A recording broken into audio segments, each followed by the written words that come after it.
What's up, everybody, and welcome back to Fireside Giants. I'm your host, Anthony Rivardo, joined by my co-host, Alex Wilson, and we're looking ahead to the 2025 NFL Draft today, and we're trying to figure out what do the Giants do at number 3 if there is no QB. Like that rhyme? Yeah, me too. So we're talking about if the Giants are picking at 3rd overall, and of course, Cam Ward and Shedeur Sanders go off the board 1-2.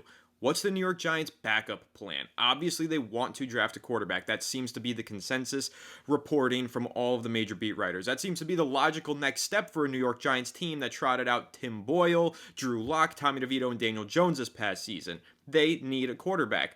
But what if they feel as though they can't draft a quarterback at number 3 overall? This is taking Drew Aller out of the conversation. We think we're going to have a discussion on him tomorrow and react to the way he plays in tonight's game. We're recording this prior to the Orange Bowl. Let's see if Aller performs well, goes to the national championship. Maybe he is the option at number 3 overall. But let's assume that he's not on the board since he did tell Penn State he is planning on returning for the 2025 season. If that's the case, and if the Giants feel like they know for sure that a quarterback is going to go off the board 1-2 and they're not going to get either Cam Ward or Shedeur Sanders, what should they do? That's what we're going to go ahead and break down and have a conversation about in this episode. We'll talk about how they set themselves up for that situation in free agency. Do they have to sign someone who they know could start 17 games? Do they have to trade for someone? And also, which prospect do they pivot to? Do they just take the best quarterback available? Do they trade down? Do they trade up from the second round?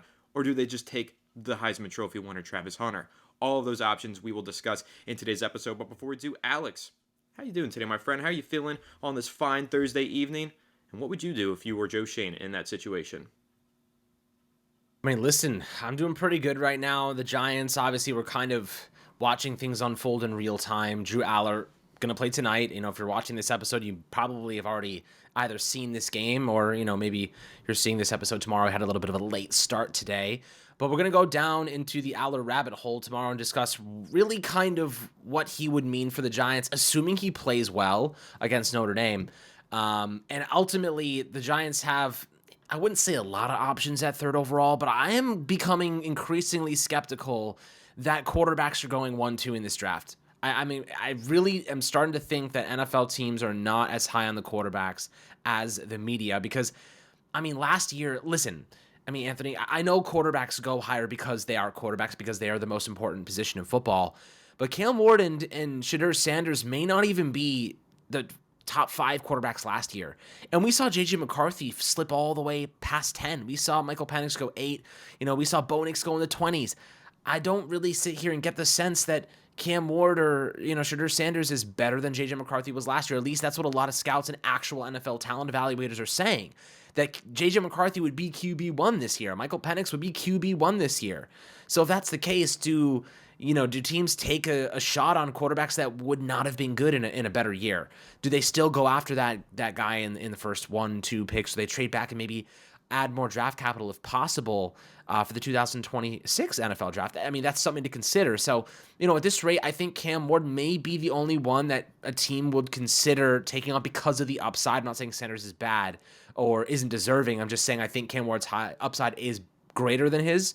And because of that, I think he could go. Aller's upside is substantial. I know a lot of people are polarized on Aller right now, and it's really based on the inexperience. It's the inaccuracy, but he's 20 years old, guys. He's the perfect prospect to sit behind a bridge, learn, develop, get better, tweak his fundamentals, and then learn in real time. He's got, and you know what an underrated thing about being a Giant is, or really, I wouldn't say an underrated, might not be the best word, but something that challenges Giants quarterbacks is playing in MetLife. MetLife is a really hard stadium to play in because of the wind, because of all of the obviously the rain and the different elements that are playing a part. You need to have a quarterback with a good arm. You need to have a quarterback with a powerful arm to fight those elements. And I think that is a factor in MetLife Stadium. That's why a lot of guys prefer to play in domes. And I think Aller has that type of talent, has that type of arm talent to kind of mitigate that in a lot of ways. So, we saw Daniel Jones's deep ball deteriorate over time. I don't know if that's because of fundamentals. It probably had a lot to do with it.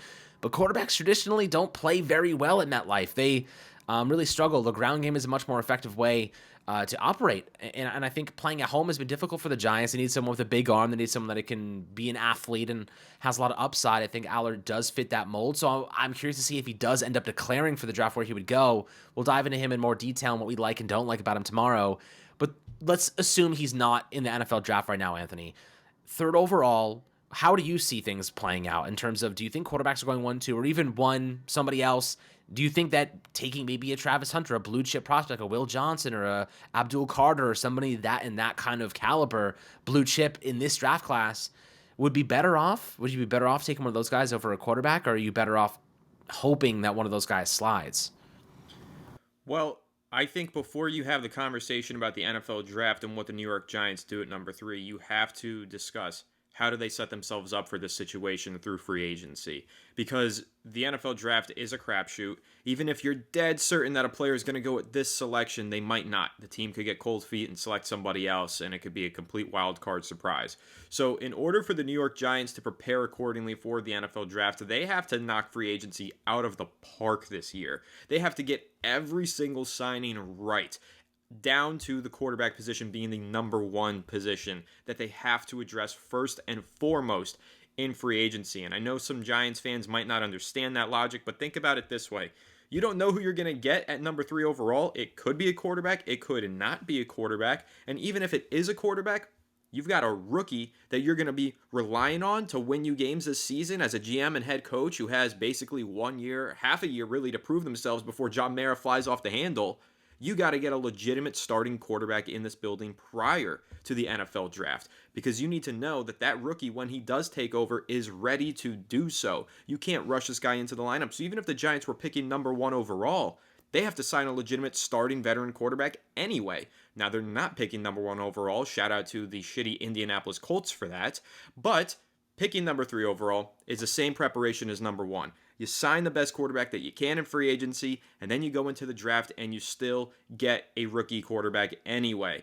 Now, where do you get that rookie quarterback? When do you draft that rookie quarterback? That is going to be determined by what happens at picks 1 and 2. But either way, free agency, Alex, I think you know the guy that I like. I want Justin Fields on this team. I made the case for him in yesterday's episode. I made the argument again on Giants Collective. I've made this argument on like every show that I do. I love Justin Fields and the idea of him being on the New York Giants, because I think at the worst, you get a bridge quarterback who can win you a few games over an 8-week span before letting a rookie take over. And at the best, you get a 17-game starter, maybe even more, maybe even a multi-season starter if there is something left to unlock in him. We're talking about a guy who was a former first-round pick, a top 11 pick in the draft. He went 11th overall in 2021. He played at Ohio State, had tons of talent, had some real highs when he played with Chicago, had some real highs this season in Pittsburgh, and is now a backup behind Russell Wilson, and understandably so. However, he would start on probably at least 10 teams in the NFL this season, I think, and the New York Giants absolutely being one of those teams. You sign him, you upgrade that quarterback position, and because he basically just played a bridge role this past year for Russell Wilson, ironically enough, you have him play that same role or keep that rookie off the field. That is how you go about this, in my opinion. You hope that you get a Sam Darnold. Everybody wants to make that comparison. I'm kind of tired of making that comparison, though, Alex, because you can't bank on getting a Sam Darnold, but at the end of the day, when you sign a guy with upside in free agency, you hope that they keep any rookie behind them off the field. And that's what you're hoping for with Justin Fields. And again, I want to highlight upside here because I think it's there. Justin Fields did flash some great potential at times in Chicago, but he was being coached by fucking Matt Eberflus. That guy sucked. That guy should have been fired 2 years ago. He finally got fired midway through this season. I don't know how the hell he stayed coaching that team for as long as he did. That was a complete mismanagement, and that's, I think, we talk about, Alex, if you think back to Daniel Jones' career, we were like, oh man, Jason Garrett just killed that guy's career. Pat Shurmur, this and that. Freddie Kitchens. We always talk about these guys. Matt Eberflus never gave Justin Fields a legitimate chance to have a career. He messed him up immediately. I want to see Justin Fields with some proper coaching. And no, don't tell me that he just had proper coaching this year in Pittsburgh. Pittsburgh's offense also fucking sucks because Arthur Smith is a bad coach. And he's just terrible. Fields has been shafted everywhere he's gone. I feel bad for the kid. Give him a legitimate chance. Now, this is the other half of it. I think Fields will look at the Giants as a legitimate chance to be coached properly by Brian Daboll. Will Giants fans feel the same way? That's another question, because I think a lot of Giants fans have soured on Brian Daboll after watching the regression of Daniel Jones and the implosion of this offense over the last 2 years.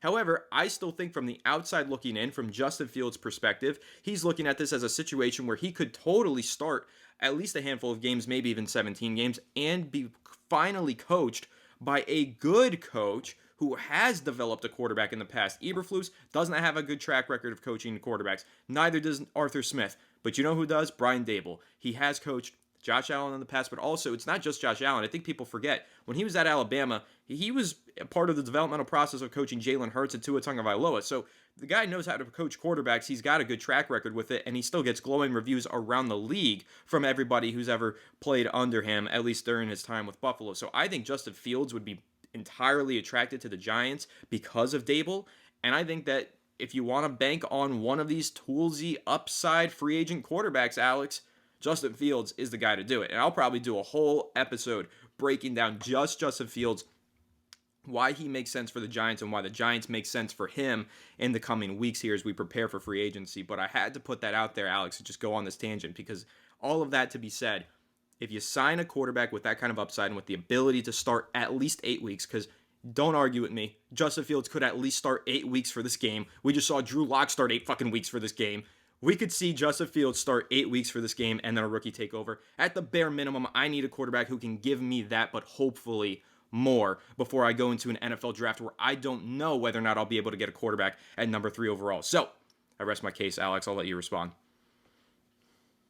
I had no idea you were so passionate about Justin Fields. I'm really, dude, this is number one player that I want on the Giants this offseason. I know it might be shocking, but yeah, I'm passionate. Well, okay, so let me ask you a question. And by the way, guys, I've gotten many very, very heartful texts about Justin Fields. This is not the first time I've heard Anthony absolutely go off the wagon about Justin Fields. And I'll say this: would you be willing? And I don't think this is a horrible move because the quarterbacks in this draft class are objectively a bit suspect.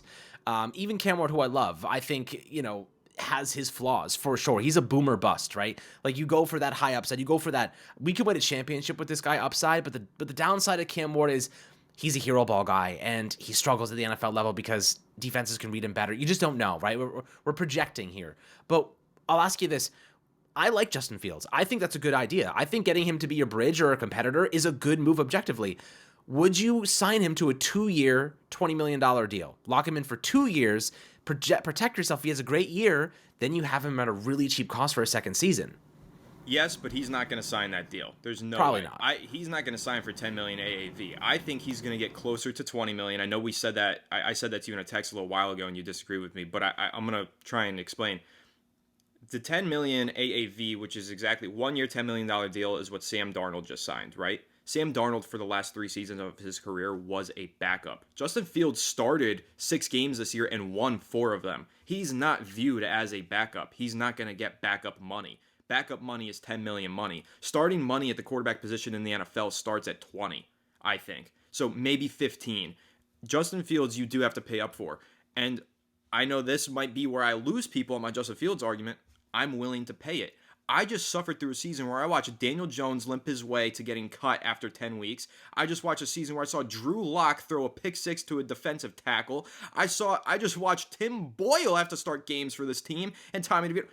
Give me the upgraded quarterback. Even if you're getting back to a point where you're maybe slightly above league average, or even if you don't think that highly of Justin Fields, fine. But you think he's league average, that's better than the absolute fucking worst quarterback room in the NFL, and that's what the New York Giants had this season. So I'll overpay. I will pay up. I will stabilize the quarterback position that way. And again, Justin Fields does not prevent you from also drafting a quarterback at number 3 overall or trading back up from the second round into the first round and drafting a quarterback later if there isn't one that you like at number 3. Justin Fields does not prevent you from doing that. If Kirk Cousins did not prevent on $160 whatever the hell $1 million contract he got, if that did not prevent the Falcons from drafting Michael Penix, then no, $20 million in 1 year deal for Justin Fields does not prevent you from taking a quarterback in the first round and building for the future as well as the present.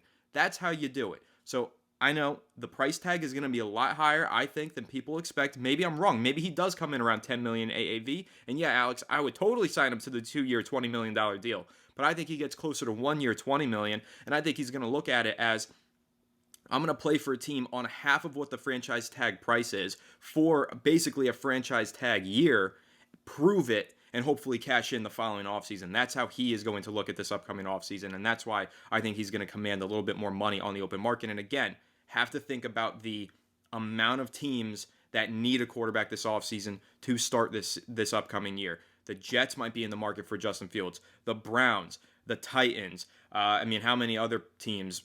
The Steelers could even still be in that market. There's a lot of teams that are going to be in the market for Justin Fields, in my opinion, and that's why I think the Giants will have to pay up, but I think that is the number one player that they should pay up for. Yeah, that makes sense. I personally think I don't know if I'm willing to go 20 mil. And the reason I'm not willing to go 20 mil is this.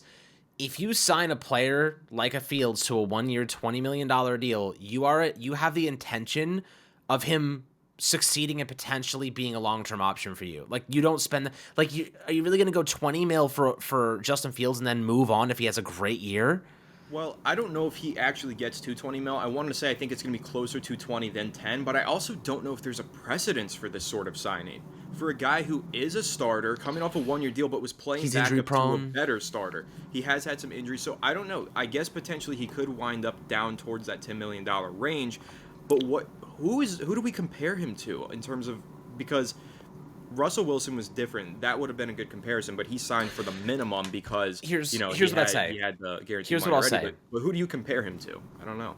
I mean, who do you compare him to? That's a great question. There's no one like him. Like, there's not many quarterbacks that are just this, like, he's a runner. Like, he has a great arm, but he's stupid inaccurate. From a contract standpoint is what I mean. Like, how many we don't see starting quarterbacks hit the free agency market like this, because he is a starter. Justin Fields is going to be viewed as a starter by most teams. But the last time we saw something like this, it was a starter / almost he's a starter, but he's not a franchise quarterback yet. So how much does a team pay him? The last time I think something like that kind of happened, I guess, was like a Jimmy Garoppolo? No, I wouldn't say so. I think when Jimmy hit the market, people knew he was toast. Baker Mayfield, he still got paid though. Baker Mayfield hit the market as a starter. Yeah, that's good. He was I like teetering towards franchise, so he ended up getting close to $40 million. But I'm trying to figure out if that's what Baker got. I think that it's probably not 10, it's probably 20 for Fields if he's starting. That's kind of my thought process here. If Baker gets around 40, you could do this. I think you go half that, and I think that's where Fields is going to command. And I don't know if he gets it, but again, because there's going to be so many teams vying for a starter, I think he gets overpaid in an offseason with a down quarterback draft class. You could do something like this. You could do a 2-year deal, and now we're going down a rabbit hole of Justin Fields right now. Like, just this is where it ends. Okay, Anthony, you'll say yes or no, and then we'll move on. Would you do this 2-year deal? Let's say $30 million, but the first year is 10, and then the Giants have an option at 20 mil for the next year. That way he gets paid. You know, that way it could be a little bit more than that. It could be 15 and 20, but at least and then he could get paid, or they can opt out of after that first year. They can take the out, and there's no guaranteed money, so they can just cut him outright. But 20 mil, he gets paid as a starter, and he has another year to prove himself. He's still young. He can capitalize on that. Well, yes, I'm just down to sign Justin Fields because I'm tired of watching shitty Giants quarterbacks. So, like, fair enough. And I'm not even saying that he's great, but, like, at least he's average. He could be a reclamation. PFF, he could be, but I'm not even banking on that. At least just to get a decent quality bridge in here, I'll pay up. It's a lost season anyway. He's a great locker room guy. This is a rebuild year that we're trying to be developing a quarterback. So just get the decent starter in there for the time being. PFF compares his offseason contract to Marcus Mariota 2020. Mariota signed 2 years, $17.6 million. You have to think because that was 5 years ago, the price has gone up. So I would say it's probably closer to, if that's around an 8.8 million average back in 2020, I would say it's probably closer to around 13, 14. Yeah. So yeah, that was great. Jinx. So I think, again, maybe it is closer to 10 than it is to 20. But I don't think it's 10. I think a lot of people say 10 million for Justin Fields because they see Darnold. He has a little bit more starting pedigree right now than Darnold did, so I think it goes a little bit more expensive. That was the point that I wanted to make on his contract. But again, I know some people might just not want Justin Fields, think he sucks. He couldn't beat out Russell Wilson for the job. Okay, that's fine. I think he could have, and I think that the Steelers made a mistake. So he was playing well before they benched him. Like, their offense was cooking. And then he came in a couple weeks ago in that snow game, and he scored a touchdown immediately. Yeah. So it was like, okay, I mean, he runs the ball well. Listen, he's gonna bring excitement to the Giants. Like, you're gonna go to a Giants game, and you're gonna see, like, all right, this guy's gonna do some crazy stuff every week, barring an injury. Like, he does crazy stuff. He's fearless, and I can appreciate that. because he's not just fearless as a runner, he takes risks downfield. And the guy's got a cannon. Like, he can throw the freaking rock. So I Yeah. don't hate that. Depending on what the contract would be, I like him as a player. I like him as a bridge. I don't know what the contract would be in that instance. I'd have to react to that if it was to happen. Yeah. So we'll table this discussion for now, and we'll get back to it closer to free agency because we'll probably hear some buzz about what he's going to command. But let's assume the Giants sign a Fields or some other 10-week starter. Let's just call it a 10-week starter. Then what do you do at number 3 overall? Are you still taking best quarterback available, which could end up being like a Milroe might be your best. If Aller doesn't declare, you could end up forcing Milroe at 3, which I know my take is that you have to take a quarterback in the first round of this draft, and I still stand by that. But if we're talking a Milroe / Jackson Dart, a lot of fans say wait till the second round and draft him there. I say trade up from the back or from the beginning of the second round into the back end of the first round and take the quarterback then, and keep that number 3 overall pick and take the best player available. That's my strategy. I'll get your take on it, but I'll say imagine a world where the Giants sign Justin Fields, draft Travis Hunter number 3 overall, and still trade up to the 32nd overall pick, let's call it, the final pick in the first round, and draft a Jackson Dart. Then you've killed 3 birds all in one go. You've got a bridge quarterback. You've got a developmental backup potential starter in Dart who doesn't prevent you from taking another quarterback in 2026 if you need to. Right. And you have the best player in this draft class, a true shutdown cornerback at the collegiate level, and the Biletnikoff Award winner, best wide receiver in football. So you're actually killing 4 birds in one go there, technically. So that's the strategy that I prefer.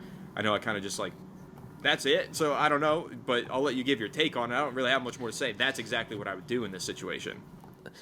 I mean, listen, I have been coming around a lot more. If Cam Ward is not there for us, I'm so on board to go BPA. And if that's Travis Hunter, so be it. If that's Will Johnson, so be it. If that's Abdul Carter, so be it. Like, I'm just happy. I'm okay going BPA at 3. I think Travis Hunter's the best player. So I think having him and I just want to throw this in there before you get your point in, because I gotta say one thing. I know a lot of people are like, what is Travis Hunter going to play at the NFL level? I think he will be a cornerback, but I think that they're going to design offensive plays around him as well. I think he will have design plays where he is on the field, and it's going to help guys like Neighbors. You know what I mean? You're going to have a sick, athletic freak at cornerback, and you can use him on designed offensive plays that allow you to expand your offense with guys like Neighbors, but also get him the freaking ball. Travis Hunter is a freak of nature in open space. You get him the rock and just let him go. Just let him go. And if you have a guy like Justin Fields who can throw the ball deep, you might be able to capitalize on that too, and his speed downfield. You have Neighbors and Hunter on the outside. That's scary. And for what it's worth, Anthony, if Travis Hunter starts to be like, all right, this guy's a really freaking good receiver, like maybe we want him playing a little bit more receiver than corner, you can always make that switch. Yes. So I think that's kind of cool. That's what I was going to say, because if you draft a Mason Graham defensive tackle out of Michigan at 3, and he's not a good defensive tackle, he's just not a good player. If you draft Travis Hunter at 3 and he's not a good cornerback, he might still be a good wide receiver if you just transition him to the other side of the ball. So you get a backup plan, a built-in backup plan by drafting Travis Hunter. Not only do you make your offense more dynamic and you add a consistent starter on the defensive side of the ball, but if he doesn't end up being a consistent starter on the defensive side of the ball, then you throw him on the offensive side of the ball. And that's rare. You don't get a player that you can move around on either side like that very often. In fact, never. So I love the idea of taking Travis Hunter. So, okay, let's just say that we're in agreement then. That's the strategy. You draft a starting quarterback, somebody who can actually start for you this season in the first round. And at number 3, you take Travis Hunter and you trade up into the back end of the first round to draft a developmental quarterback. That's our strategy that we think the Giants should take if they can't draft a quarterback at number 3. However, you said something interesting that I want to now propose an alternate scenario. You said if Cam Ward isn't there at number 3, I will take BPA. I would take Shedeur Sanders if he was there at number 3. You would take BPA. And I wanted to clarify because I think we do have a little bit of a differentiation in our mindset here. I'm still trying to get that quarterback at 3 no matter what. I'm taking him over the BPA if I can. Now, if it's egregious and those quarterbacks aren't going to go in the top 32 picks, I will trade up into the back end of the first round and I'll take a Dart or a Milroe then instead. But if Sanders is on the board, do you prefer Sanders and stabilizing that quarterback, or because in this scenario we already drafted signed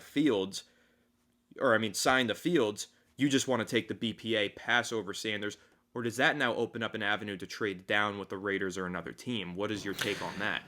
So, if we draft Sanders, I want to make it very clear that I will root for Sanders and I will be a fan of his and I will support him because he is on the Giants. I just have my preferences and I prefer Cam Ward because I believe that his upside is higher than Sanders. This is the same argument I had last year and why I love Jaden Daniels so much. I thought his upside was tremendous and I was adamant I want to get Jaden Daniels. Of course, we couldn't for many reasons, obviously. But that was the guy. Anthony, how long was I glazing Jaden Daniels? Months before the draft. And it was unfortunate that we weren't able to get him.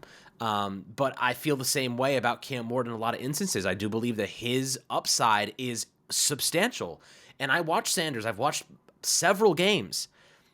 I like him as a prospect. I just don't think I think you're forcing him in the top 3. That's just how I feel about him. I think that you're forcing Shedeur Sanders in the top 3. Cam Ward, I don't feel like it's a force. I feel as though he is a worthwhile selection because of his upside. I don't think that Shedeur Sanders' upside is elite. I think it's good, but not great. I think he could be a good quarterback, but good quarterbacks do not win championships. I think Cam Ward could be a great quarterback, and great quarterbacks win championships. That's just how I feel. You're welcome to disagree because I could be 100% freaking wrong, or I could be right. This is just my opinion. If you guys feel differently and he ends up becoming great, I'm gonna be a fan. But I just want to clarify though, I would pass on Shedeur Sanders at 3. I would even trade back. If 2 or 3 spots and still get one of those blue chip prospects if we could add another second rounder in this draft class. And then we end up getting another offensive lineman or another this or that, whatever, another receiver, and you can get a Jackson Dart. I think Shedeur Sanders, I don't want to say that he's closer to Jackson Dart than he is to Cam Ward. I think he's probably closer to Cam than he is to Jackson Dart in a lot of ways. But I think Jackson Dart is interesting in the respect that he is coming from an offense that is a passing style offense, right? Like he is, not to say that Sanders isn't. That's not what I'm trying to say. But Jackson Dart is coming from an offense. He just set the passing yards record at Ole Miss, right? He beat Eli Manning's record. So this is a dude that's coming from an offense that is going to translate to the NFL. Now, I don't know if he is going to translate to the NFL, but his style of game does. So I have to imagine he's coming in with a nice foundation laid. Like the style, not to say that Sanders isn't because he has Pat Shurmur as his OC. So both of them have a nice offensive kind of foundation built that does translate to the NFL. But I just don't think that Sanders' upside is there. I don't even think Dart's upside is like Super Bowl winning, but I'm more willing to take a bet on him fitting our system and getting to even the same level as Sanders as a second rounder than I am taking Sanders in the top 3. Like I think that there's a similar chance that Dart ends up becoming a pretty decent NFL quarterback just as Sanders is. I don't think either of them are have Cam Ward's upside, which is why I'm either Cam Ward or I'll take a quarterback in the second round just to build out your quarterback room. And then I'm taking another Dart in 2026. I'm taking another shot. If you have Travis Hunter and Malik Neighbors and Tyrone Tracy on offense and you spent some money and you've invested in your offensive line, you got Theo Johnson, you have some new defensive pieces, I'm okay mortgaging the future to move up to get a quarterback in 2026. And that's my argument. This team is not a quarterback away. This team is freaking thin at so many positions. We need to add blue chip players to this equation, controllable blue chip players, and then inject a young quarterback into the situation. Look, if we get Cam Ward, I'm happy with that, but I'm not really in the business right now of forcing a quarterback into a bad situation. That's kind of where I visualize the problems potentially arising. Well, that's why we're advocating for signing a Fields or some sort of legit 10 to 17 game starter in free agency because we don't want to force the quarterback into the situation. But you also are of the mind that you don't like to force the quarterback pick. I'm different. I think you force the quarterback pick, and if you don't like the pick you made, you go ahead and you force another one the following year until you get it right. So, and I've made that clear, and I know that's a controversial opinion. Some people agree with it, some people don't. I think you have to keep throwing darts at the board. Now, you're kind of in that same mindset, but a little bit different because you don't want to force the quarterback at number 3 overall. I'm going to make a clarification for you in order to fend off some of the angry commenters who are definitely typing away their keyboards right now. you all do need to keep in mind that it's not just our opinion. It is the opinion of the masses. And I'm talking draft analysts like Mel Kiper, Dane Brugler, Matt Miller. All of them have argued that J.J. McCarthy, who a lot of you didn't like at number 6, has a higher draft grade than Shedeur Sanders right now. So that is where Alex is coming from in his argument for taking the best player available in this draft over Shedeur Sanders. So I got you. I will always defend you, buddy. You know I got your back. And I think that's the best way to make that argument of defending you. Because seriously, if you are of the mindset where you can't force the quarterback, and a lot of Giants fans made that argument, same people who are commenting right now and are going to get mad at you for saying maybe you don't want to take Shedeur at number 3, were probably commenting on our videos last year saying you can't force the quarterback at number 6. Don't reach on a McCarthy. Don't reach on a Penix. Don't reach on a Nix. Take Malik Neighbors. Now we don't have a quarterback, and now they want to force the pick, which is what they said that you don't do. You don't force the pick. Now they want to force the pick on Shedeur Sanders, who has a lower draft grade than McCarthy, Bo Nix, and Michael Penix. That's kind of the dichotomy that the Giants find themselves in. It's a very tricky situation. And you have to think through properly how you evaluate quarterbacks and how you value them. Because I personally would take Sanders. I would force the pick the same way I argued last year. I would force the McCarthy pick. I am staying true to my argument and true to my values. If I have an opportunity for a guy who I think has potential franchise quarterback upside, I don't fuck around. I just take that quarterback right then and there. Even if I think there's a great chance he's a bust, I take him anyway for the outside chance that he is a franchise quarterback. Now, obviously, everybody knows I like Cam Ward. I liked Cam Ward in last year's draft. If the Giants had the number 1 pick, it would be Cam Ward to me. If they had the number 3 pick and Cam Ward was there, it's him, no questions asked. But Shedeur Sanders, I like a lot, and I would take him at number 3. But I can't sit here and say, hey, if Travis Hunter and Shedeur Sanders were on the board, I would definitely have to have a little bit of a debate here, because I think Travis Hunter is not only a generational football player, but athlete. Like, he is legitimately one of the most athletic people to come out of college sports in the last 10 years. You can't even argue against that. He's a true generational athlete. So if he's there on the board at number 3, and so is Shedeur Sanders, I'm taking Sanders. But if Alex and many others comment down below that they would rather take Hunter, I totally respect that opinion, and I get it. I'm just of the mindset, throw the dart at the board, force the quarterback until you get it right. So that's where we differentiate. But again, I think it is important to highlight the fact that it's not just us. It's all of the main analysts are saying if Shedeur Sanders was in last year's draft class, he wouldn't even be QB5. So to argue that the Giants should force it might be backwards logic to the argument that many people made last year. It's Right. just in line with my argument, because I said force it, and I'm going to keep saying force it. Yeah, and to add on to the Sanders kind of debate here, the other day when Joe Shane was doing his press conference, somebody asked him, was it kind of weird to see, Malik Neighbors playing catch with Shedeur Sanders in the streets of New York City? And he was like, I don't think I've ever seen a prospect play catch. So weird. And he was laughing about it. Like, it was like, what? Like, he was like, I didn't even see the video. Joe, come on. Like, we're not dumb. We're not dumb. We know you saw the freaking video. Everybody saw the video. You were the GM of the Giants, and your star receivers playing catch with freaking Shedeur Sanders, and you're telling us you didn't see the video? Good lie, buddy. Total BS. But in any case, I mean, the whole media freaking, clout that Sanders has created and his father's created is such a hype video. It's like a hype kind of narrative, right? These videos of him hanging with Isaiah Simmons, these videos playing catch with Neighbors, all these pictures coming out of the Giants brass at practice. The Giants brass has been at several teams' practices. But you want to know what I haven't seen? Pictures of them at those practices, except for Colorado's practices, right? They've done extensive work, according to Albert Breer of Penn State's Drew Aller, and they've done extensive work over Cam Ward and extensive this, but I've seen no freaking pictures of them at practices, even though we know they've done extensive work. All of this is media freaking craziness around Shedeur Sanders, and to me, it's a huge freaking mirage. I'm getting upset. My freaking headphones are falling out. I think you make a good point here. I haven't thought of this before. I think you make a really good point. I'm going to interject and just say I hadn't thought of that. The videos and pictures that we saw of the Giants' top brass at the Colorado practices were released by Colorado and by Deion Sanders. So I do think you're making a good point. And I'm going to add on to that. When the Titans fired their general manager 2 days ago, you know what the viral tweet reacting to that was? It was Deion Sanders reacting to it. Yup.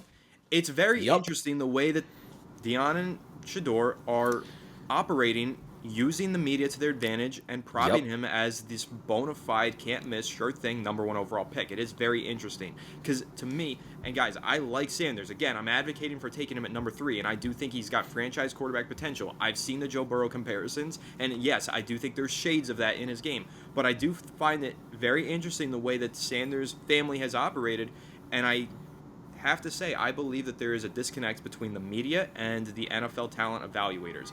I think just as much as they were scouting Shador and going to those practices to scout Shador, the Giants were also taking a look at Travis Hunter pretty hard and saying, man, we could do some wonders with this kid, with Wester, with all of these guys. Colorado has a lot of good players. They weren't just there Wester because they're recruiting Shador to the Giants. So I think that there is a difference between the NFL talent, like last year. NFL evaluators were way higher on J.J. McCarthy than the media was. And Michael Penix, way higher on those guys than the media was. I think this time around, they're way lower on Sanders than the media is. And I think a lot of that has to do with the fact that he is prime time. He's Shador. He's Diamond Watch. And I get it. And I love it. I think that shit is awesome. I want a quarterback with that personality, with that kind of appeal, and with that box office. I do. I like all of that. But I do think that is clouding the judgment of certain fans versus the media versus NFL talent evaluators and all of that over the next 4 months. We'll see how it sorts out. But I think you did just make a really good point there. Yeah, I mean, this is how I've been viewing it for weeks now. Seeing all the videos coming out, like he posted the podcast videos of him playing catch with neighbors. He posted the pictures of him with Isaiah Simmons. Colorado posted the photos with him with all the Giants brass there, and that's why I kind of look at it and I'm like, I watched Cam Ward, and Cam Ward, I'd say most people have Cam Ward labeled slightly higher than Shedeur Sanders, if not significantly. And the reason for that is because everyone's watching Cam Ward's film, and that's it. It's just football. It's just football talk, man. When it comes to Cam Ward, nothing is said about Cam Ward except for this guy's a baller. This guy performs well. This guy does this. This guy does. It's not about, well, his dad's Shedeur is Deion Sanders. Look at the Giants. They're in the building. And Joe Shane's laughing about it the whole time. Like you just said, they could have been there for Travis Hunter. They might have not even been there for Shedeur Sanders. But, he was talking to Deion. You see the videos of him talking to Deion, and they create a whole media spell out of it. I'll tell you one thing. I don't get the sense that Joe Shane loves that stuff. You know what I mean? I don't think Joe Shane loves all that stuff. And the reason I don't think he loves all that stuff is because he doubled down on Daniel Jones, who avoids all that stuff. You know what I mean? Like, I get, and the Giants... Look, I know you want the flair and the excitement, but it's not to say I don't, but John Mara freaking hates it. He always has.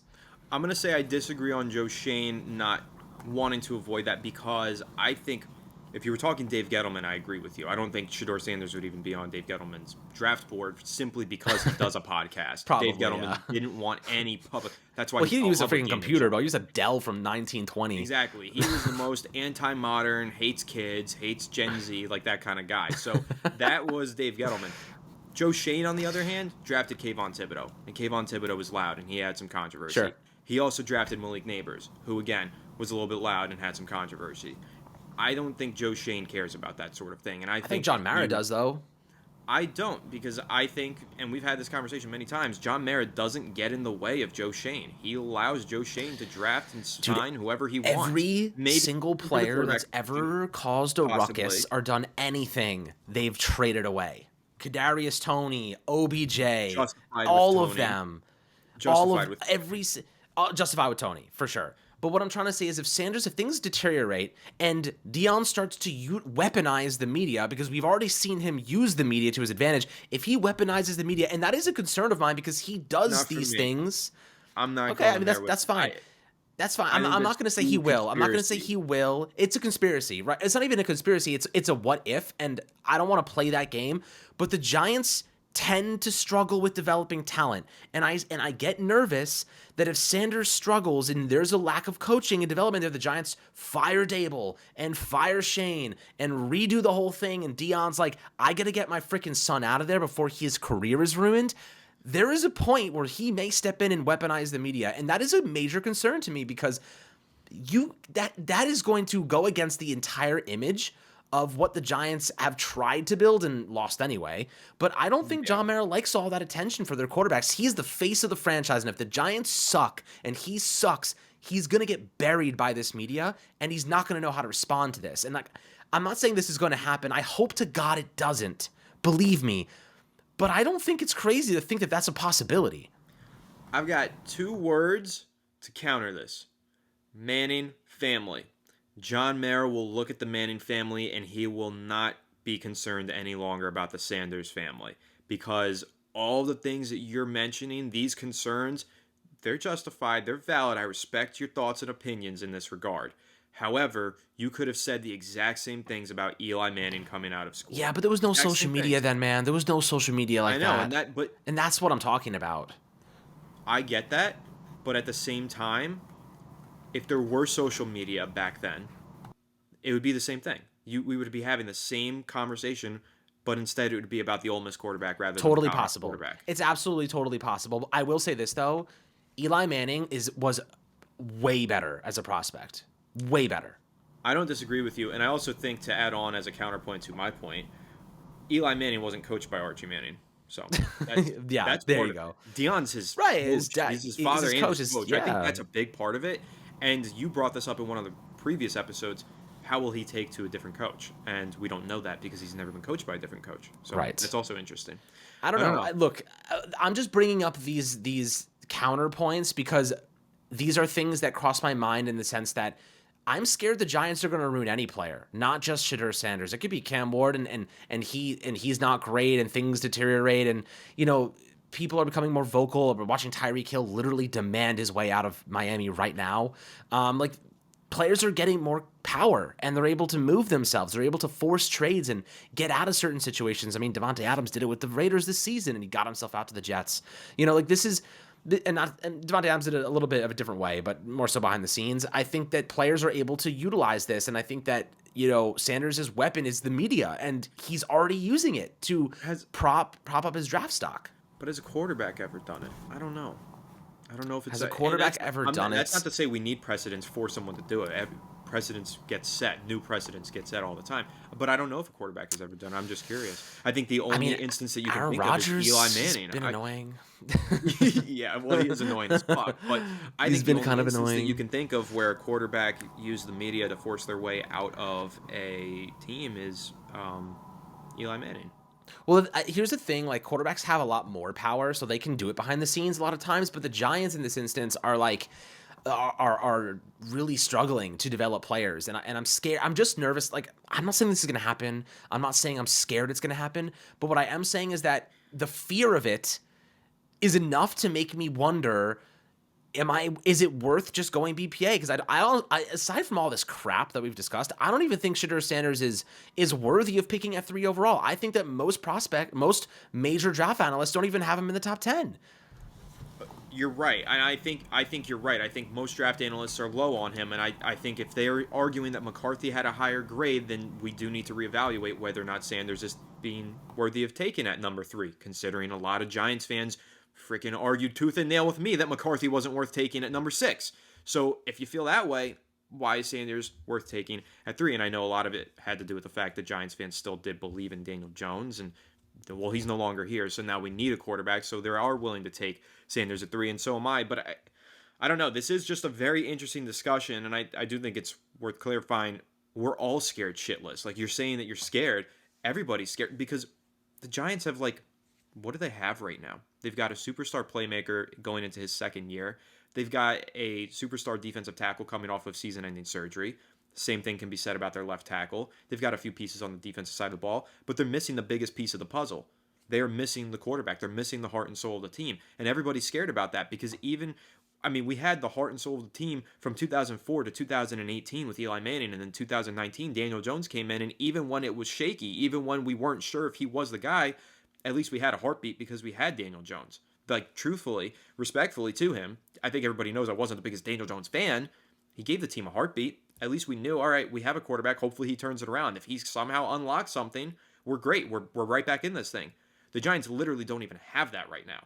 And that's why we're also afraid. And that's why we're second-guessing everything. And that's why we're saying maybe Sanders shouldn't go here. Maybe he should go here. Maybe his father will be a problem. Maybe he won't be. That's what this is all boiling down to. It's the fact that we are in uncharted territory for the New York Giants being quarterbackless going into 2025. That is a scary position to be. It's a position that we have ridiculed teams within our division for being in the past, the Washington football team Commanders being one of them, but they figured it out. And now we got to figure it out, because if we don't, it's going to be a long, long time before we could feel confident in this team again.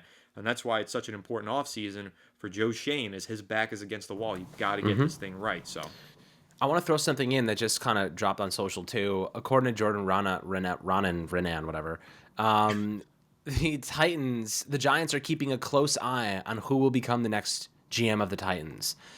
To me, that says they want a quarterback, right? To me, that says they're going to take a quarterback, because if they're interested to see who the next GM of the Titans is going to be, and apparently Rand Carthen loved Cam Ward, the next GM could decide, well, I don't visualize any of these quarterbacks as top options. Maybe I got to go get a veteran now to help get this team into a place where we can be competitive instead of resetting. We spent all this money last year. Rand Carthen went on a crazy spending spree and ultimately decided, like, we're going to go for it, with Will Levis. And, like, Will Levis blows. And, that's just the reality. So I wonder if the Titans would throw a bag at a guy like Justin Fields to be competitive because of all the money they spent. Or would they just go with Cam Ward with the high upside quarterback? I think they probably go with Cam, but like a new GM maybe has a differing opinion. And I think whoever they end up getting, maybe they go and get somebody from the Vikings and they're like, whoa, we love Sam Darnold. And they like go and sign Sam. You know what I mean? Like, who knows? Like, anything's possible. I'm just saying, like, that new GM is going to tell you a lot about what that could look like, where they place value in certain selections. Number one thing I gotta say is free agency can't get here soon enough. Like, we can't get to March soon enough. But honestly, this is like my favorite content to do. I love this stuff. I think it's so much fun to have these conversations back and forth and go through every hypothetical scenario. But you do make some great points about the Titans.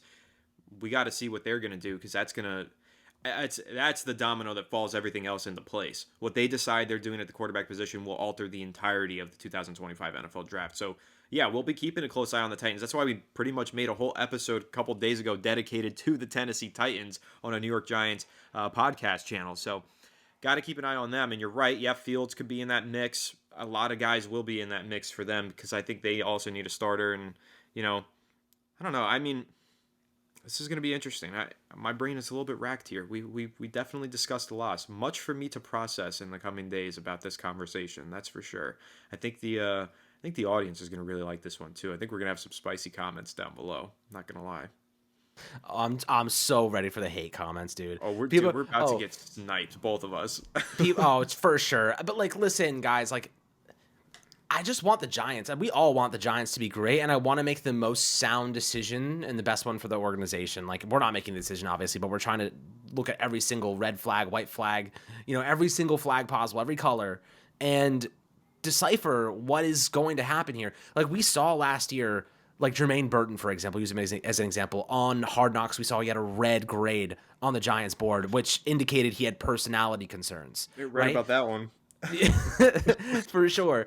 And listen, I don't think Shedeur Sanders has personality concerns. I think he's a good kid, to be honest. To be quite frank, I want to clarify. I think he's a good kid, hard worker. Like, clearly there's nothing wrong with Shedeur Sanders.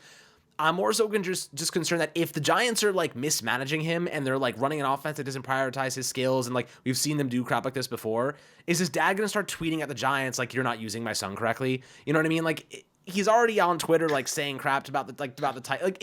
Like I'm telling you, man, like, I'm not nervous about this. I get the concern, but he's involved. You know what I mean? Like, he's so involved in this whole process. Is he just going to disappear? I'm fine with him being involved. I am fine with him being involved. Truly, I'm not.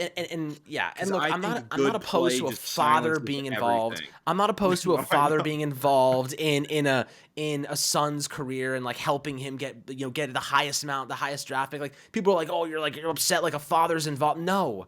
I'm upset that he's going to stand in the way of the NFL coaches doing their job, and that's really it. That's all. I'm just scared that, like, honestly, I'm more afraid the Giants are going to fail Shedeur Sanders than Deion Sanders actually saying anything to the Giants. I'm more concerned that they're going to give him a reason to say something. Yes, that's my bigger concern. That's exactly right. Your concern isn't that Deion's going to be too involved.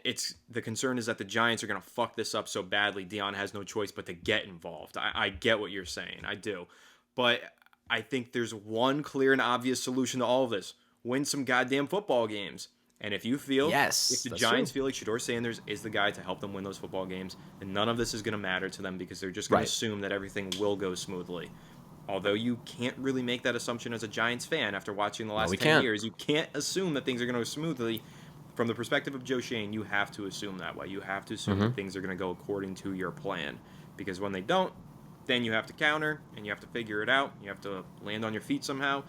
I don't know if this is going to go smoothly for the Giants. It probably won't if I had to bet on it, gun to the back of my head. But thankfully, that's not the situation for me. I'm not in that dire of a state, and I can hope for the best here. And I, there is a way for the Giants to get it right this offseason. We say it every offseason. We come up with all these different scenarios. We agree with a lot of them. We disagree with a lot of them. We change our minds on a lot of them. And it's really just because we want to look at every single option, make sure we didn't miss a single thing, and know at the end of the day, maybe 3 years from now, we'll reevaluate and say, hey, maybe they messed up, maybe they got it right. Well, we'll be here on either side of that. If they mess it up again, we'll be here, and if they get it right, well, we'll be here for sure. We'll be here. We're going to be here the whole time. So, listen, at this rate, what I will say is this. If we end up drafting Sanders, I'm going to root for the kid. I'm going to be a fan of his. I'm going to want him to be the best possible player on earth. Until then, I prefer Cam Ward. I'm scared the Giants are going to mess up this guy, Sanders, if they do draft him, and then his dad will get involved. And, I don't want that to happen. I don't know if that's even a realm of possibility. I'm just nervous the Giants are going to ruin everybody at this point. So, what I will say is this, though. I don't hate the concept of drafting BPA if Ward is not there and taking a quarterback in the second round, throwing a dart on a guy with some upside in the second round, whether that's a Milroe, whether that's a Jackson Dart, and then taking another chance in 2026 draft and mortgaging our future to get that guy, because you walk away with a blue chip prospect in a draft class, by the way, that only has 5 or 6 first round grades. Apparently there's a couple of guys, a handful of prospects with first round grades in this draft class. This is not the 2024 draft class where everyone seemed to hit, right? This is, which is an unprecedented level of success. This is the exact opposite of that. Of course, that could be wrong, and they could end up becoming great players. But from a draft board perspective, a draft ranking perspective, this is the polar opposite of last year, just from projection basis. Right. Which is why we keep referencing this McCarthy grade versus the Sanders grade, because this is what the analysts, the guys who do that for a living, evaluate talent for a living, that's what they're pointing to. So I do think it's important. But, man, I got to say, Alex, this is one of my favorite episodes we've ever done. This was fun. We got to – I kind of went unfiltered for a while on the Justin Fields thing. I think we had a great back and forth on that. And the quarterback draft conversation was great, too. This was a good one. I hope you all enjoyed it. And if you did, make sure to smash that like button. Smash it. And smash the subscribe button too. Ring the bell so you don't miss an episode. Comment your thoughts down below. Be nice to Alex and I, please. And we'll catch you on the next one. Have a good one. And let's go Giants.